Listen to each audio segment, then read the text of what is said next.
ever wondered why some of the wisest people you know didn't graduate from the top universities around the world?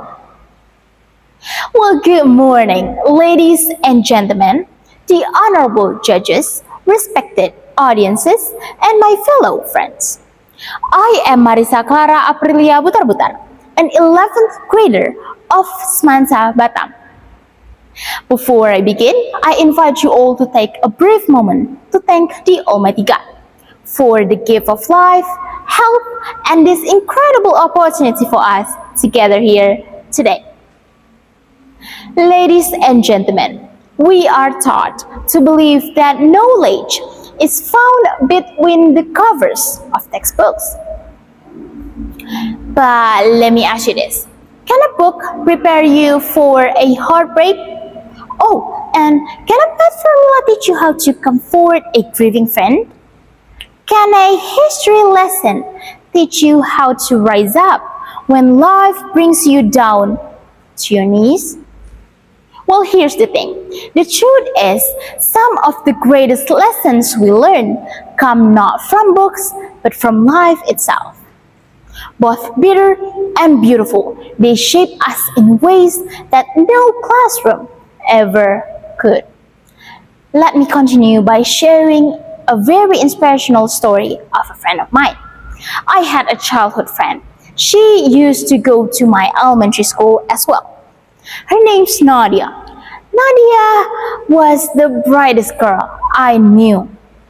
Straight A's, competition winners, scholarship offers, you can name it all. Everybody believed that she was unstoppable.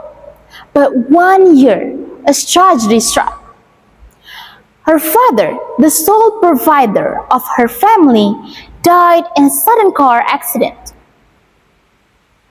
Overnight, her world collapsed. Her mother sank into depression. And as the oldest child of the family, she had no choice but to drop out of school.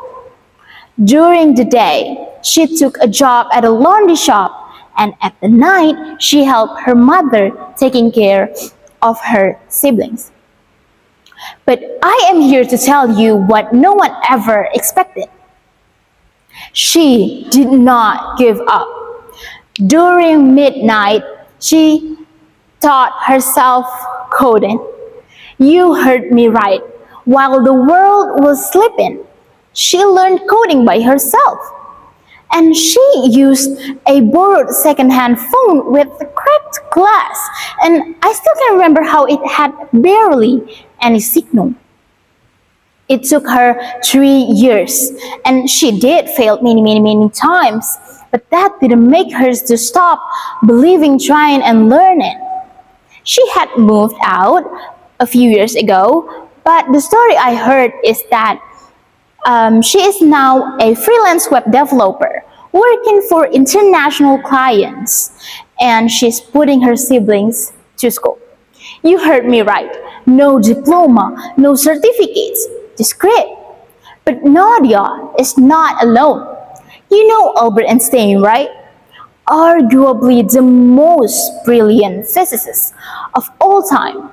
He once said, "Education is what remains after what one has forgotten what one has learned in school."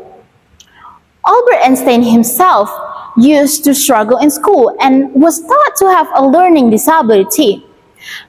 But his imagination and life experiences let him discover the theory of relativity. Oh, and Oprah Winfrey, do you know her? She is one of the most influential women in the world. She did not come from privilege. She was sadly abused as a child, wore potato sacks for clothes, and faced humiliation growing up.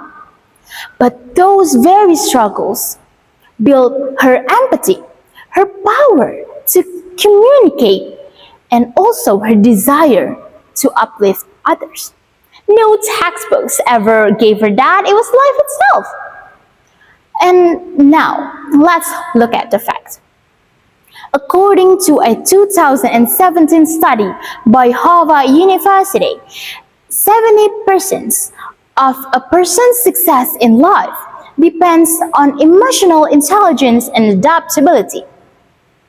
Qualities learned through experiences, not academic performance. So, why do we still limit intelligence to grades? Why do we still judge someone's potential based on how well they memorize facts instead of how well they handle life?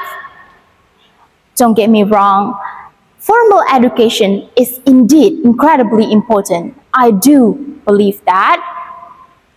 It opens doors, builds careers, and gives us tools to think critically. But it is still incomplete without the lessons we learn outside of its walls. Life teaches us what textbooks can't. Life teaches us how to survive heartbreaks, how to bounce back after failures, and how to hold on to hope when life brings you down to your knees. I personally believe that the most powerful form of knowledge is wisdom gained through struggle. So, to anyone hearing this who has failed rejection, who has failed a test, who has been told that they're not good enough, remember that you are not behind, you are in training. Let me close by leaving a very powerful quote that has carried me through many dark days. J.K. Rowling once said, "Rock bottom became the solid foundation on which I rebuilt my life." She wrote Harry Potter while battling with depression, poverty, and single motherhood. And today, millions of people have read her books, not for the magic, but for the hope woven into her words. In the end, we must both honor both kinds of education, the one we receive in school and the one that life teaches us, because together they make us unstoppable. Ladies and gentlemen, my biggest appreciation for your time, attention, and your willingness to engage in this speech. I wish you all a very good day.